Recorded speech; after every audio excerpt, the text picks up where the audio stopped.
Assalamualaikum warahmatullahi wabarakatuh.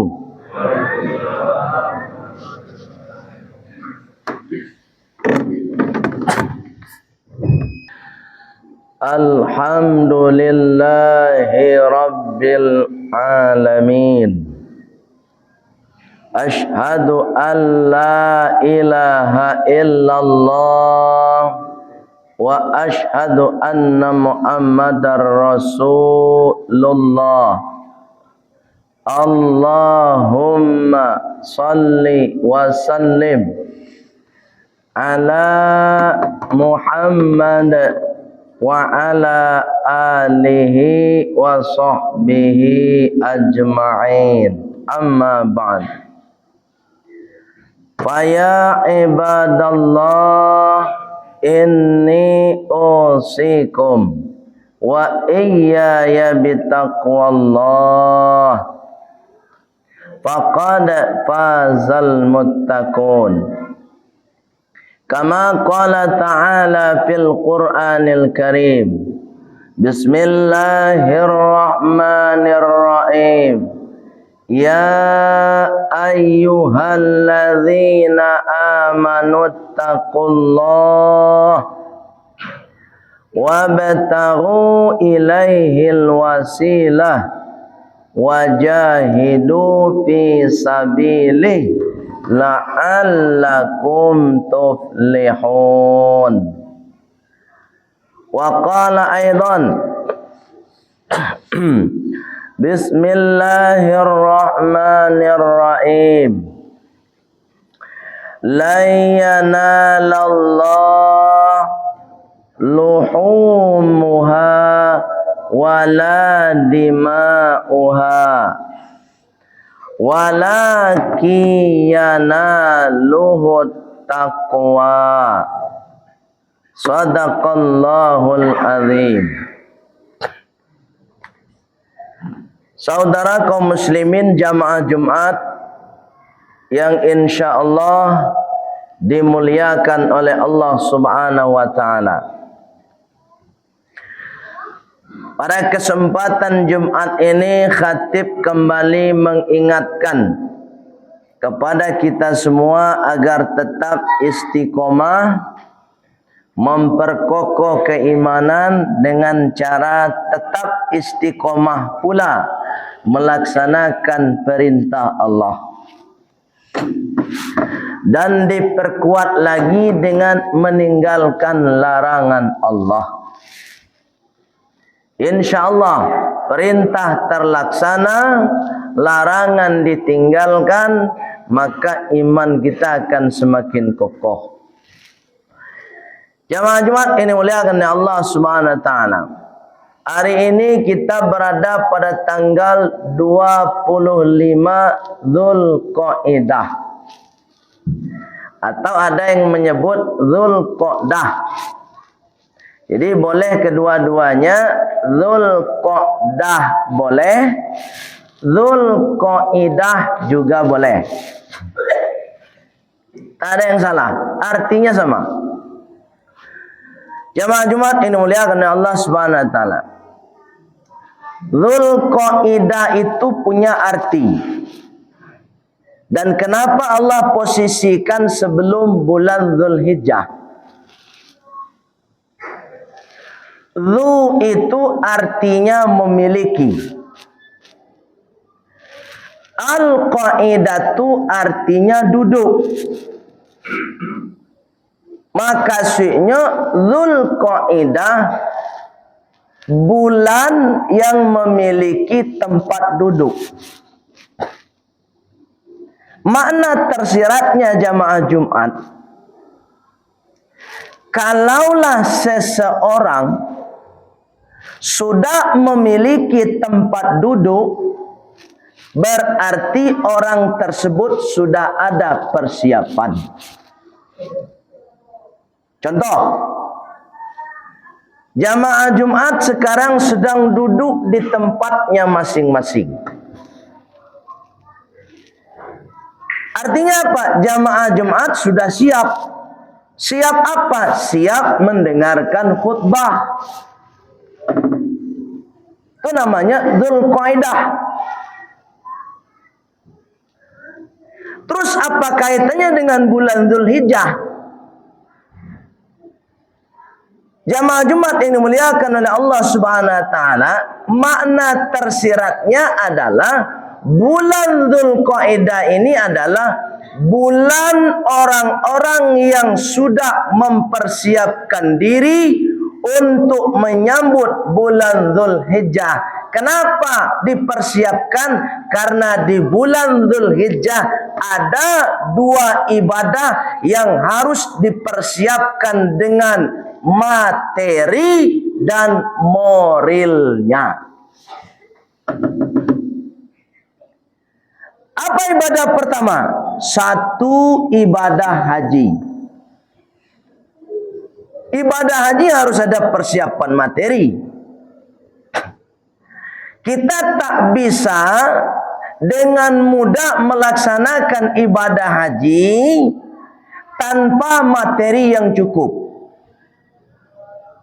Cobalah nak cayo. Barang membayi haji gini. Beragam.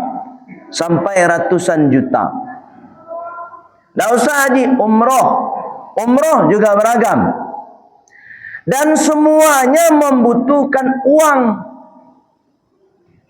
Bisa tak pakai uang? Bisa. Tapi berjalan kaki. Lai talok jalan kaki ke Makkah. Kok taluk? Silakan pai. Tak ada orang melarang.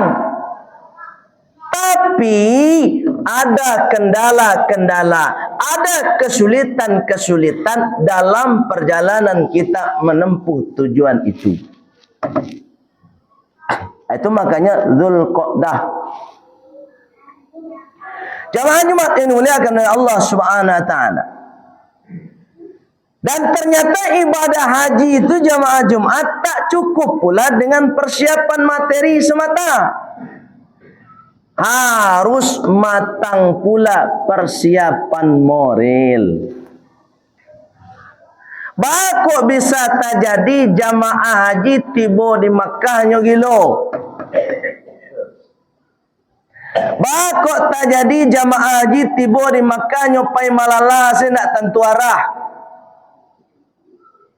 Dek karena persiapan moralnya tak matang. Persiapan moral itu jamaah Jumat mulai dari niat harus dipersiapkan. Niat awak. Satu tu. Nang kedua sabalun awak barangkai haji persiapan moral awak ba'a hablum minan nas awak. Baik sama orang tua, baik sama minantu, baik sama istri, apalagi nanti sampai kepada lingkungan tetangga sebelah kanan, kiri, depan, belakang rumah. Ba'a hablum minan nasawa. La elo atau alun. Kalau sabalun barangkai haji belum diperbaiki hablum minan nasawa, terus nyopai barangkai haji, pulangnya dari haji ndak kado perubahan tu. Itu nilai moral tu. Jadi ndak cukup juara tu saja penggan. Moral tu harus dipersiapkan juga. Itu terkait dengan ibadah haji. Dan ibadah yang kedua jamaah Jumat ada namanya ibadah kurban. Sama jamaah Jumat, ibadah kurban pun membutuhkan materi. Kalau jamaah Jumat ingin ikut kurban harus ada pitih. Kalau tidak ada pitih tidak bisa ikut kurban. Makuk pakai piti lo buya, sebab piti itu untuk membalik jawi.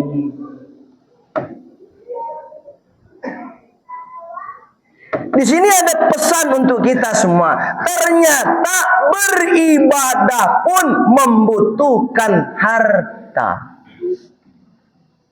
Jadi kalau ada orang mengecek dunia pun tak perlu dicari, salah. Justru awak hidup di dunia ko, diagi kesempatan oleh Allah hidup di dunia ko untuk semangat mencari. Hanya saja jamaah Jumat, proses mencari awak tu ada aturan. Langkanan elok atau langkanan buruk kawak tampuah. Jamaah Jumat yang dimuliakan oleh Allah Subhanahu wa taala. Oleh sebab itu ibadah kurban ini perlu persiapan dari kita semua. Tadi sudah disampaikan oleh pengurus bahwa sudah mencapai kurang lebih 10 kelompok kurang 2 orang. Kurang lebih begitu penyampaian. Artinya apa? Kita yang sudah mendaftar itu sudah mampu secara materi. Tapi kadang-kadang dalam benak pikiran kita hadir pemikiran bahwa yang kurban itu orang nan mampu. Ternyata jamaah Jumat ini dimuliakan oleh Allah Subhanahu wa taala. Orang yang berkurban tidak dibatasi orang yang mampu, tapi orang yang berkurban adalah orang yang mau atau tidak. Sebab ada orang bapiti ndak lahnya kurban. Berarti apa? Kemauan. Kalaulah kita punya kemauan yang sungguh-sungguh jamaah Jumat, ambo raso tak ada kita yang tak ikut kurban. Kenapa begitu? Karena ada rumus. Rumusnya kurban itu bukan setiap bulan. Kurban itu 1 tahun 1 kali. Kalaulah kurban itu 1 tahun 1 kali, kalau kita kalkulasikan dalam setahun 360 hari minimal, mangko jamaah Jumat yang dimuliakan oleh Allah Subhanahu wa taala, 2.600.000 dibagi dengan 360 hari, kurang lebih kita menabung 8.000 1 hari. Itu logikanya tuh. Kalau dihitung, pertanyaannya punya kemauan atau tidak. Sinan lo balik lagi. Sedang membeli rokok saja kini ko harago rokok dia teh menabung kurban 8.000 sehari. Mohon maaf, bukan mau menyinggung para perokok, indah. Kau bahasa wak kalkulasi supaya mudah dipahami. Sedang rokok saja kau mohon maaf cakap ambo ndaklah perokok dong ha. Nang kecek kawan ambo buya rokok paling murah kini 12.000 mah buya. Apalagi jangkauan rokok yang harga 35.000 atau sekian. Artinya apa jamaah Jumat? Secara prinsip tidak ada kita yang tidak mampu untuk kurban. Kalau ada kemauan. Balik kemari lagi. Jemaah Jumat yang dimuliakan oleh Allah Subhanahu wa taala. Kenapa tidak hadir rasa kemauan untuk kurban? Kadang-kadang kita belum paham apa itu kurban. Baik, jamaah Jumat, hamba ingin mengarahkan sedikit saja tentang apa itu kurban. Dalam kajian kaidah bahasa Arab, kurbanan asal katanya qoroba yaqrobu, kurbanan. Ada juga yang memakai kalimat koruba, ada juga yang memakai kalimat qoroba. Kita tidak perlu membahas perbedaan itu, tapi asal kata arti dasarnya adalah dekat. Jamaah Jumat, mungkin kita semua kalau diilustrasikan, misalnya Makkah Al-Mukarramah Masjidil Haram. Kalau kita disuruh milih ingin dekat atau tidak Masjidil Haram dari negara awak, pasti pilihan kita dekat. Itu poin 1. Termasuk ambo ilustrasikan dengan seorang kakek, seorang nenek. Ketika dia sudah bercucu, tanya sama kakeknya, kakek mau selalu dekat sama cucu atau jauh? Mau dekat. Kenapa ambo ilustrasikan di sini?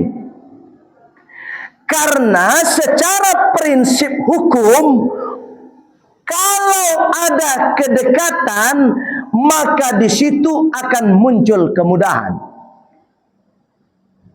Prinsip itu. Contoh, dalam masjid ini, di antara jamaah atau pengurus, ada yang sangat dekat dengan wali kota Padang. Sangat dekat, tak ada batas.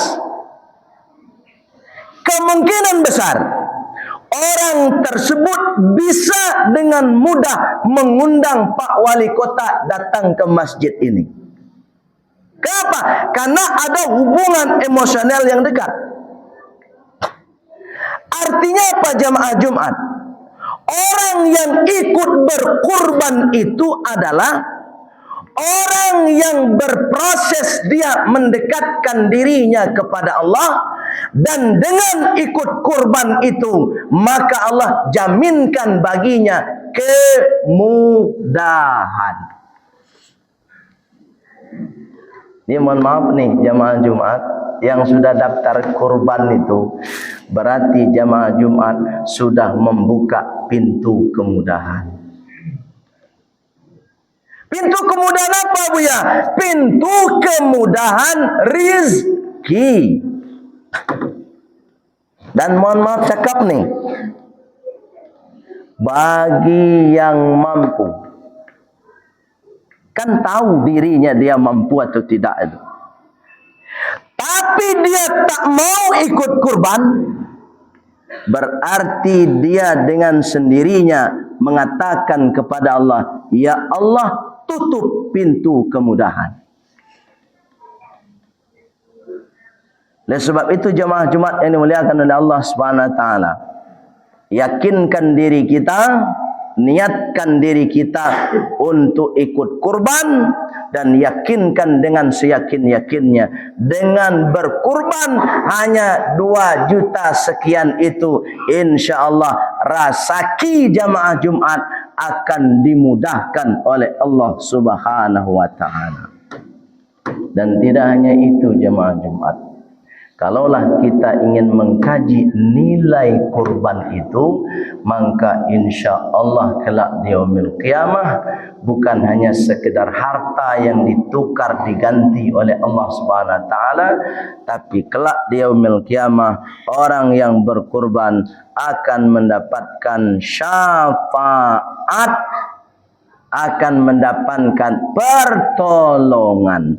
Bahkan Rasulullah mengatakan, satu saja bulu dari hewan kurban itu bernilai 10 kebaikan, 10 syafaat untuk orang yang berkurban. Serta satu bulu itu juga nilainya menghapuskan 10 dosa yang pernah kita perbuat. Oleh sebab itu jemaah Jumat yang dimuliakan oleh Allah Subhanahu wa taala, mari kita bersama-sama berniat menjelang hari raya Idul Adha untuk bisa mengikuti, mempersiapkan diri untuk mengikuti ibadah kurban. Apalagi sudah disampaikan oleh pengurus, kelompok kita 10 kurang 2 orang. Kalau bisa yang 2 orang ini selesai Jumat ini sudah muncul orang-orang yang ingin membuka pintu kemudahan rezekinya di hadapan Allah Subhanahu wa taala. Fa'tabiru ya ulil albab la'allakum tatafakkarun.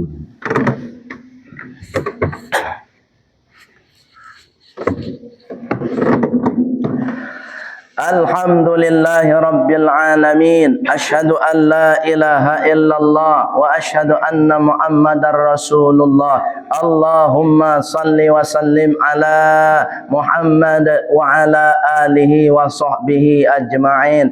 Amma ba'd. Fa ya ibadallah, inni usikum wa iyaya bitaqwallah faqad fazal muttaqun. Kama qala ta'ala fil Qur'anil Karim. Bismillahirrahmanirrahim. Ya ayyuhalladzina amanu taqullaha haqqa tuqatih wa la tamutunna illa wa antum muslimun. Wa qala aidan innallaha wa malaikatahu yusalluna 'alan nabi ya ayyuhalladzina amanu sallu 'alaihi wa sallimu taslima. Allahumma salli wa sallim ala Muhammad wa ala ali Muhammad kama sallaita ala Ibrahim wa ala ali Ibrahim wa barik ala Muhammad wa ala ali Muhammad kama barakta ala Ibrahim wa ala ali Ibrahim fil alamin innaka Hamidum Majid. Allahumma ghafir lil mu'minin wal mu'minat wal muslimin wal muslimat al ahya'i minhum wal amwat wa adkhilna fi rahmatika ya arhamar rahimin.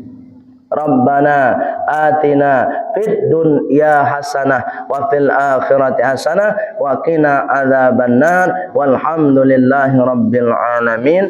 Ibadallah, aqimis shalah.